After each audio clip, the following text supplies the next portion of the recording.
So tonight's first question is, Dear Lumpur, once you have achieved calmness of mind and in a state of one-pointedness, do we just continue meditation in that state? How do we achieve the mental state of rapture and jhanic bliss? Thank you. Well, by doing what you just said, one-pointedness. If you are experiencing one-pointedness, there should be a certain amount of joy and happiness present, I think, because the whole idea is if you're experiencing one-pointedness of mind, you have that continuity of mindfulness, clear comprehension directed to an object, perhaps the breath.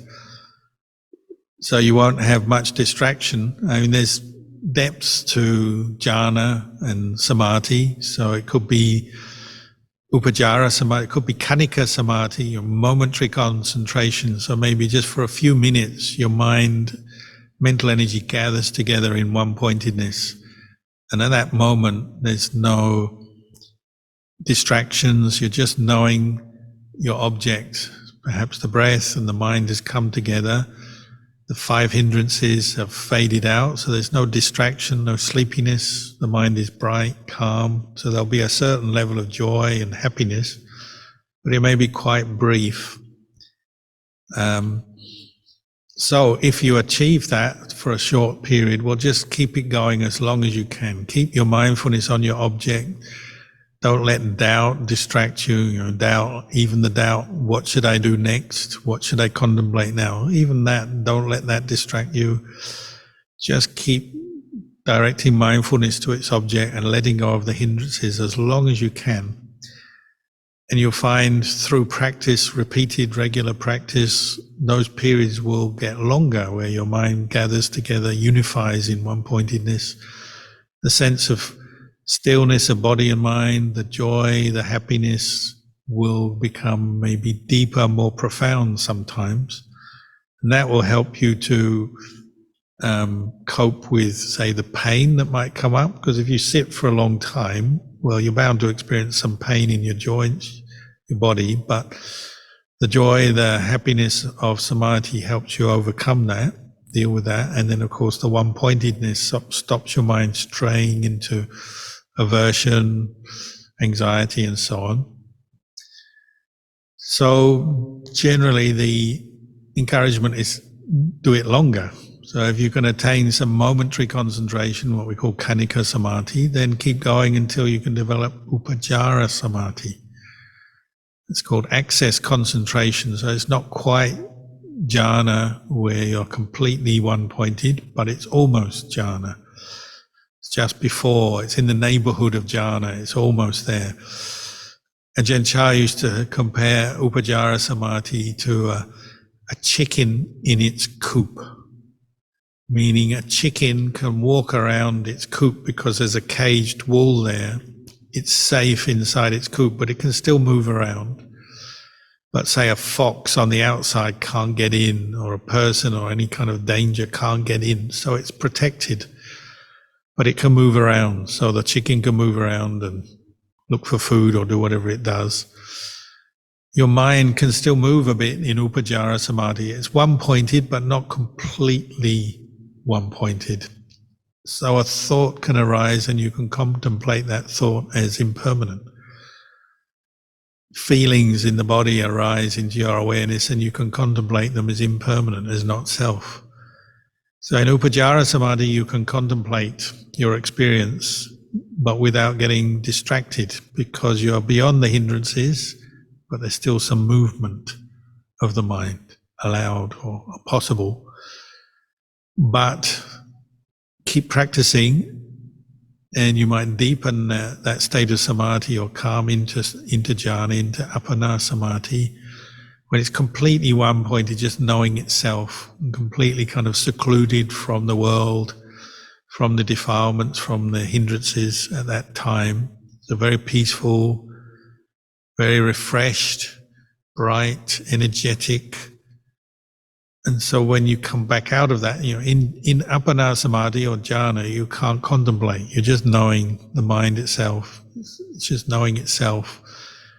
But it's a very refreshing, valuable state to experience, whatever depth of jhana it is. As you withdraw from that back to what we call upajjhara samadhi, then you can contemplate very well. And Luang Por Chah said, when you contemplate, if you're not sure what to contemplate the body. Go through the 32 parts of the body, the 4 elements. Contemplate the body. But if you're more established in developing insight, well, you just contemplate whatever comes into your experience. As your mind becomes calm, then different things will come up. Thoughts will come and go, feelings come and go, memories come and go. You can pick up any aspect of the 5 khandhas to contemplate, and that may be a useful thing. But in the beginning, if you're not sure what to contemplate the physical body, the 32 parts of the body. That's what I'd recommend. Sadhu Luang Por. We have another question. Thank you for sharing the wisdom with us, Ajahn.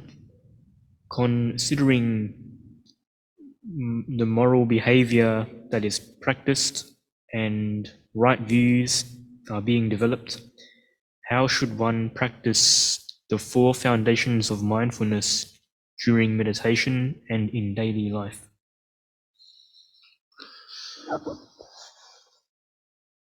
Well, I would pick a particular meditation object that resonates with you. For instance, mindfulness of breathing, and develop that every day for periods of time, depending on how much time you can devote to your practice of mindfulness of breathing. Could be in the morning, evening. If you have a job or work to do, obviously you have other things you have to also spend time doing. But I would try and develop a meditation object every day, the same meditation object. And that will be fulfilling the first foundation of mindfulness. Mindfulness of the body, breath is the body. It could be one of the other meditation objects, of course, but I'm just giving you an example here.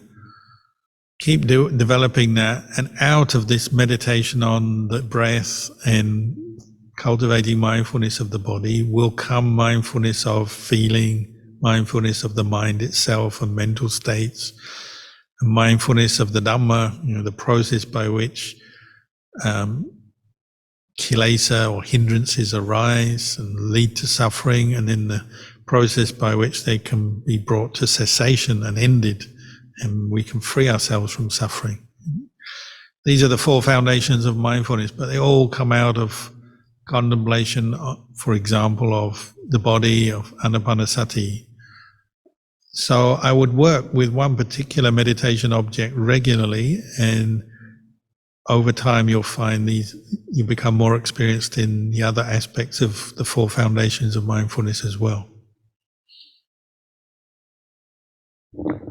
Sadhu. Next question. How to deal with the guilt of not progressing on the Buddhist path after years of practice? If you're still practicing after years, you have progress, because if you had given up, that would have been going backwards or not progressing. But if you're still here, you're still practicing, that's progress.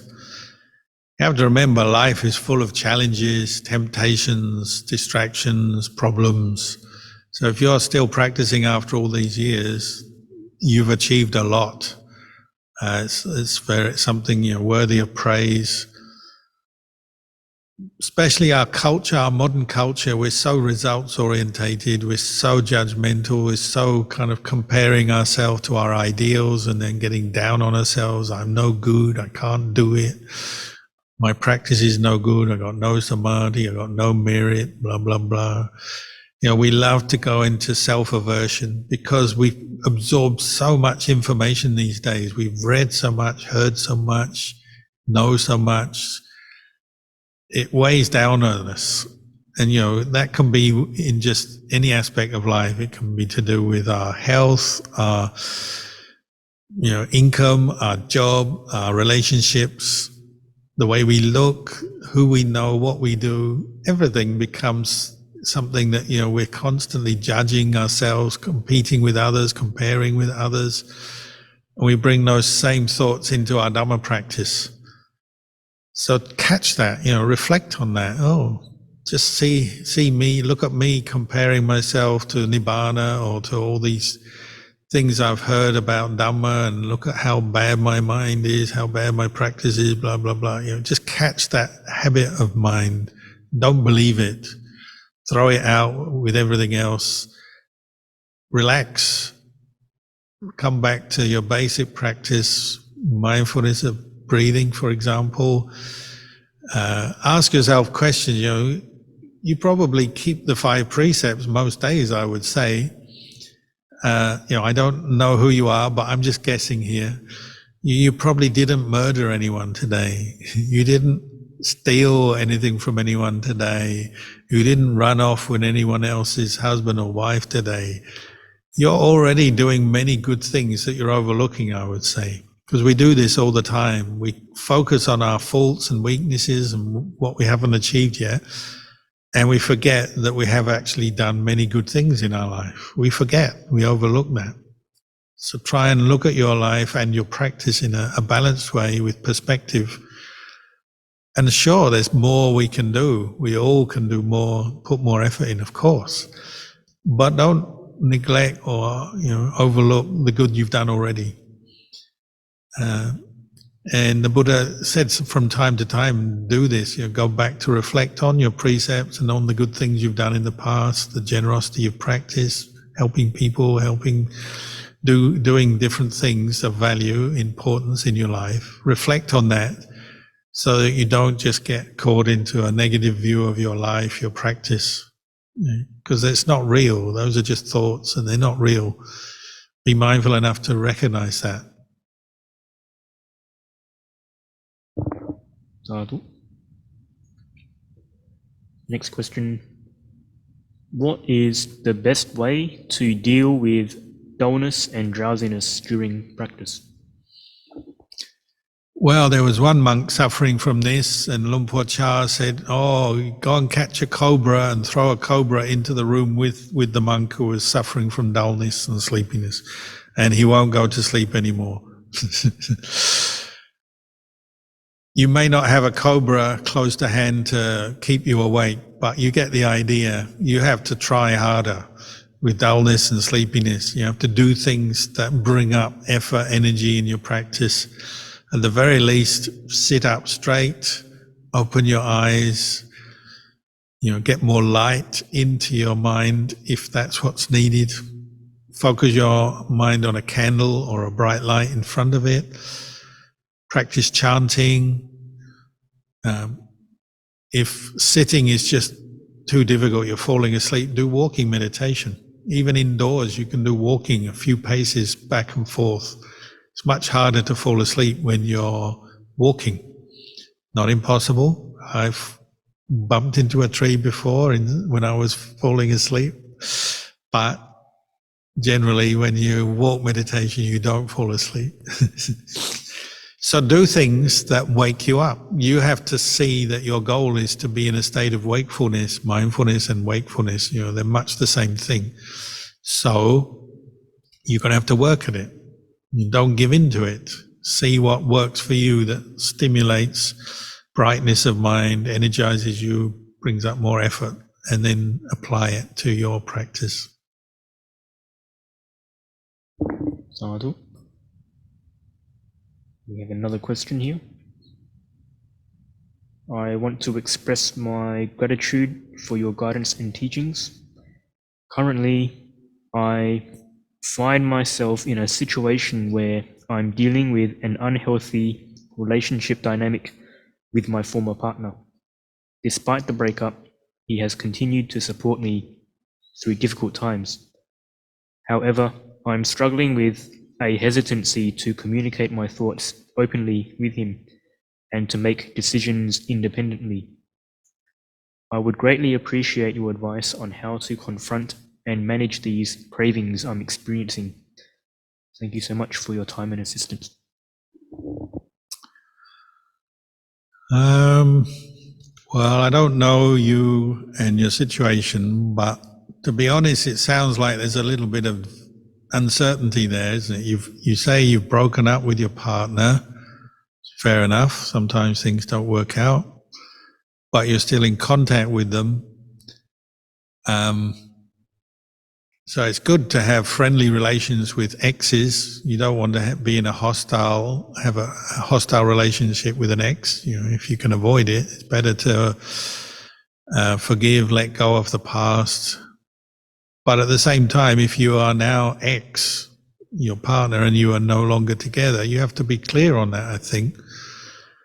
It sounds like you may be clinging to the past, like you say, and maybe you have to move on. If you've separated from your ex-partner, you have no more ambitions or wish to get back together with them, well, perhaps you have to move on and accept that.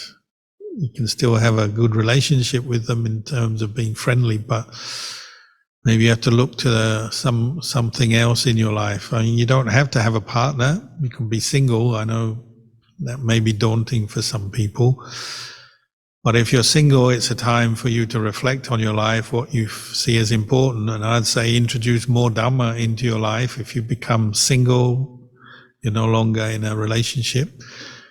Divert some of your energy to learning to meditate, practice meditation, listening to Dhamma, and doing dana, helping people, doing volunteer work, helping do good things, doing charity, doing good things for monasteries, temples, centers, whatever. Use your newfound single status to do more good in your spiritual life, and I would work on that as much as possible. And you might find eventually you get a feeling of well-being, get clarity that will help you to understand how to live in the world as a good human being on your own. And if you have another relationship, fine. But if you don't need another relationship and you're happy to carry on as a single person, fine as well.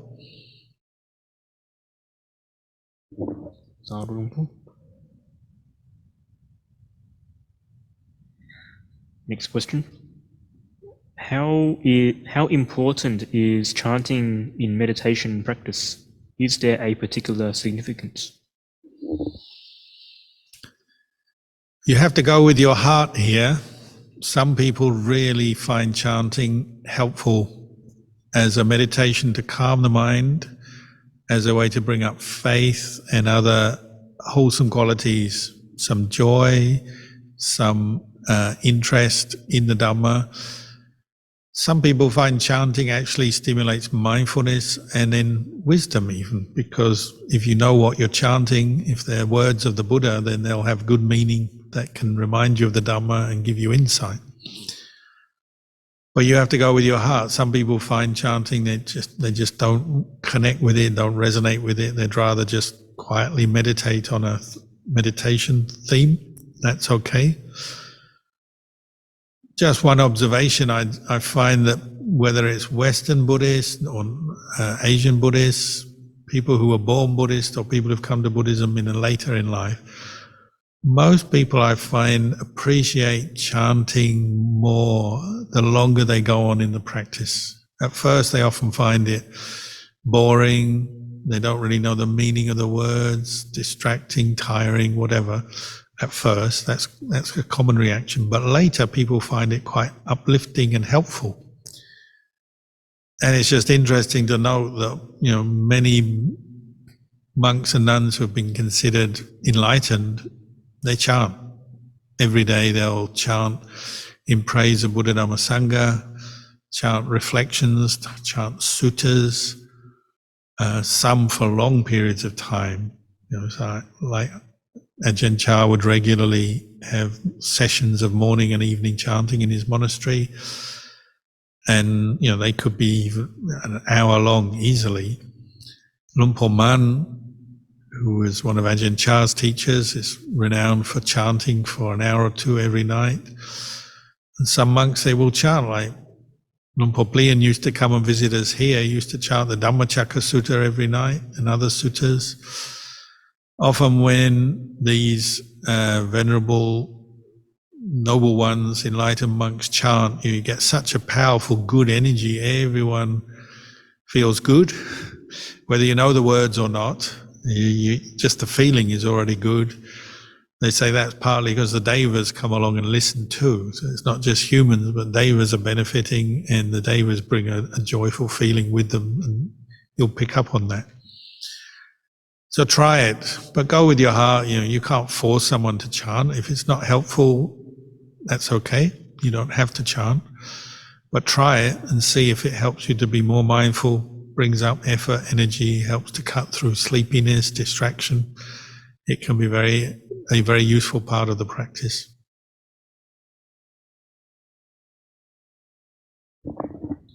Sadhu Luang Por.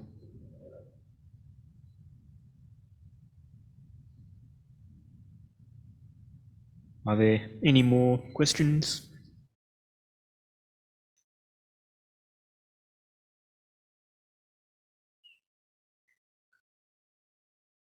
If not, then we may end the session there. So very nice to talk with you this evening, and we wish you all well with your practice, and we'll see you next time. There won't actually be a session next Sunday because I'll be traveling, but the Sunday after that there should be one.